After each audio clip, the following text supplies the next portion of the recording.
Recuerda que puedes escuchar este audio horas antes de su estreno y sin publicidad suscribiéndote en cesarvidal.tv.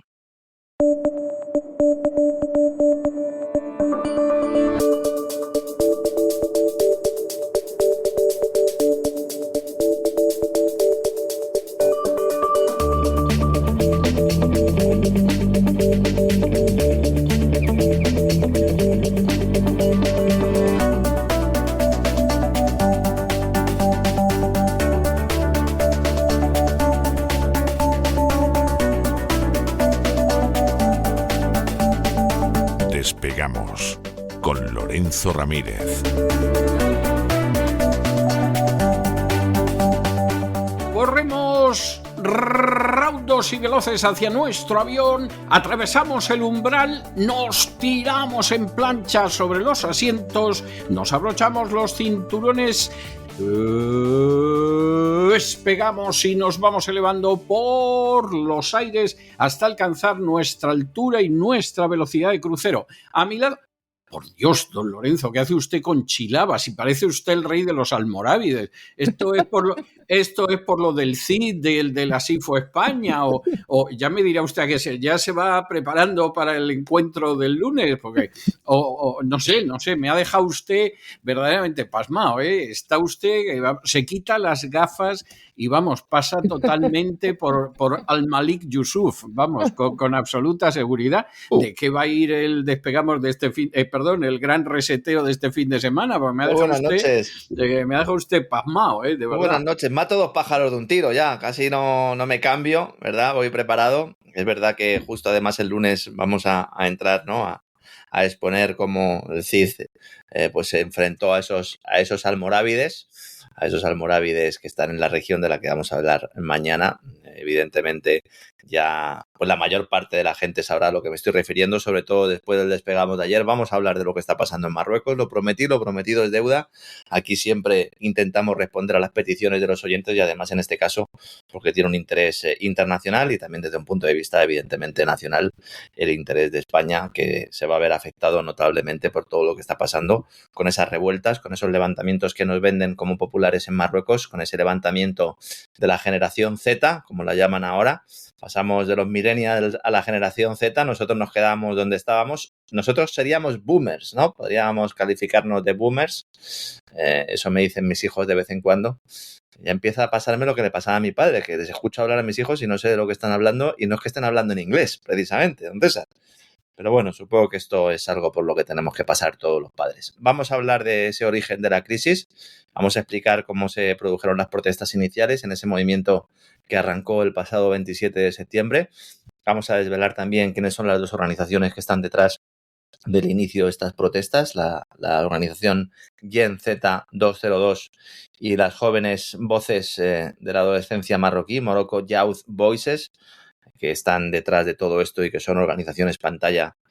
No sabemos muy bien de quién, aunque mañana vamos a dar algunas claves. Hablaremos también de cómo este movimiento sigue un poco las pautas que ya hemos visto en otros escenarios en Europa del Este, también en la primavera árabe, movimientos que parece que surgen de forma espontánea. Digo parecen, porque luego nunca surgen de forma espontánea y que luego son redirigidos, son orientados a provocar determinados cambios políticos controlados, aunque en algunos casos ese intento de control acaba como el rosario de la aurora. Analizaremos cómo ha habido elementos violentos que se han ido infiltrando progresivamente en estos movimientos, también para justificar medidas represivas y, por lo tanto, que hubiera muertos en las calles, algo que tampoco es difícil teniendo en cuenta cómo actúa la policía marroquí, normalmente para reprimir cualquier tipo de levantamiento. No es el primer levantamiento. Hablaremos también de algunas protestas que se han venido produciendo también de forma recurrente, sobre todo en torno al polvorín del Rif.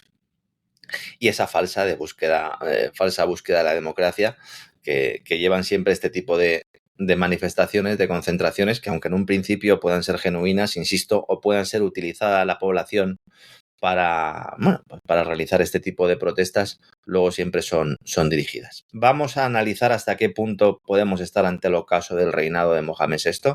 No el cambio de sistema, no se equivoquen, sino el ocaso de Mohamed VI, que evidentemente pues está en una situación muy complicada, en una situación de imagen pública, en una situación de salud también.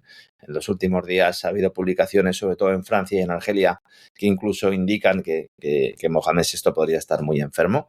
Lo analizaremos en el día de mañana. También sus conexiones con los hermanos Azeitar, unos tipos deportistas que se suelen hacer fotos en redes sociales con coches y con joyas que les ha regalado el amigo Mohamed y que han levantado muchas suspicacias, sobre todo en el núcleo duro del gobierno del Estado, dentro del Estado marroquí, del Maghzen, cual pues hablo en mi libro sobre el 11M y mañana también vamos a darle algunas claves que puedan ayudar a explicar pues cómo se están produciendo determinadas luchas de poder internas y externas dentro del aparato marroquí. Hablaremos de lo poco conocido, aunque es muy evidente y es fácil encontrar información sobre los oligarcas cercanos a Mohamed VI, que hay muchos. Ayer hablábamos de la megalópolis del tomate y de los negocios que tiene pues el primer ministro marroquí, ligado sobre todo al desarrollo inmobiliario y energético, pero hay muchos más. Hay una serie de oligarcas que no quieren perder comba cuando ya Mohamed VI no sea el monarca. Si finalmente se produce esa sucesión, quieren tener un cierto control del proceso. Hablaremos también de la conexión entre Estados Unidos e Israel con Marruecos, que es fundamental para entender todo esto. Analizaremos también y estudiaremos ese Morocco Gate, el caso de los sobornos en Europa y la pantalla de Qatar, utilizada también como elemento, como carta por el gobierno de Netanyahu. Es curioso cómo Qatar ha sido empleada por el gobierno de Netanyahu como pantalla, como némesis y como enemigo cuando han estado a partir un piñón siempre, ¿no? Por lo menos en los últimos tiempos. Siempre. No, desde Hassan II. Desde Hassan II, ¿no? Desde Hassan II.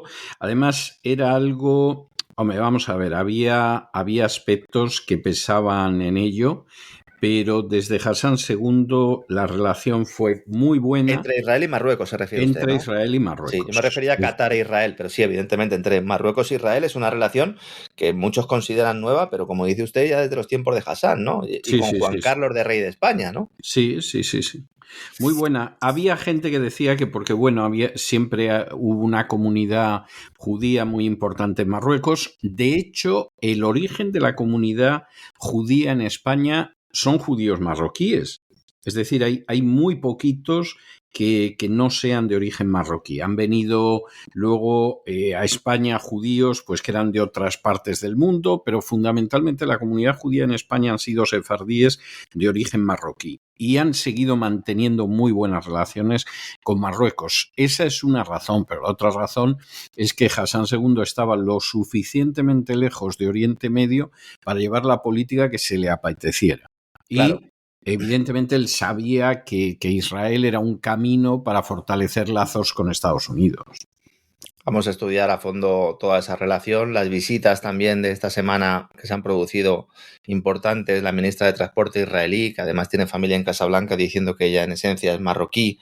Sí, la visita es verdad, también. Es verdad. Sí. La visita del director de la policía también israelí, en un momento clave también de las protestas. Hablaremos del papel también de la inteligencia británica y esa oferta atlántica de Marruecos al Sahel, para que Marruecos actúe un poco como puerta hacia el océano, algo que comentamos en su momento cuando hicimos los especiales sobre el Sahel. También recomiendo a nuestros amigos que los vean, y el de Marruecos 2030 y también el de Sáhara Occidental, programas que van complementando un poco la fotografía sobre pues esa evolución geopolítica de Marruecos y cómo se convierte en aliado preferente de la OTAN tras el 11M, país no miembro, pero sí aliado preferente de la OTAN justo 3 meses después de los atentados de Madrid. Y luego en la última parte del programa pues analizaremos ese proceso sucesorio, los movimientos que se están realizando alrededor de esa monarquía, el régimen alawí, lavado de cara del régimen, esa oportunidad del Mundial 2030 que quieren emplear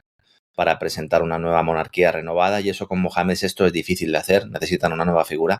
Analizaremos y avanzaremos quién puede ser esa nueva figura y luego finalmente pues las consecuencias que puede tener todo esto para España, una España pues que está a verla venir y que si se produce algún tipo de crisis adicional que se sume a la que ya tenemos, bueno, pues nos va a afectar de lleno y nos va a golpear de lleno como país que estamos en primera línea y sin ningún tipo de defensa, don César. Así es, la cosa no tiene más vuelta de hoja, o sea, no vale engañarse al respecto. Se han jugado muy mal las cartas, Marruecos las ha jugado muy bien, Muy hay bien, que reconocérselo. Sí.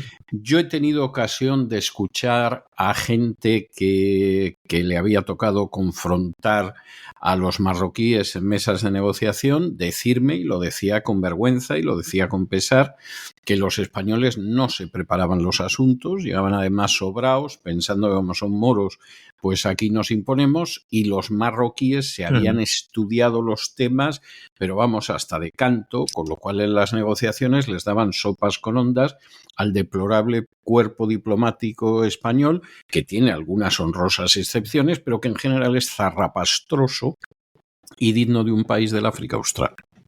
Esa es la falta realidad. de preparación, que si eso lo unes a que además el contrario o el adversario o el negociador tiene el respaldo de determinadas potencias que tú consideras que son tus amigas y que en realidad están actuando como enemigas tuyas, pues evidentemente... ¿Para qué queremos más? Claro. Sí, así es.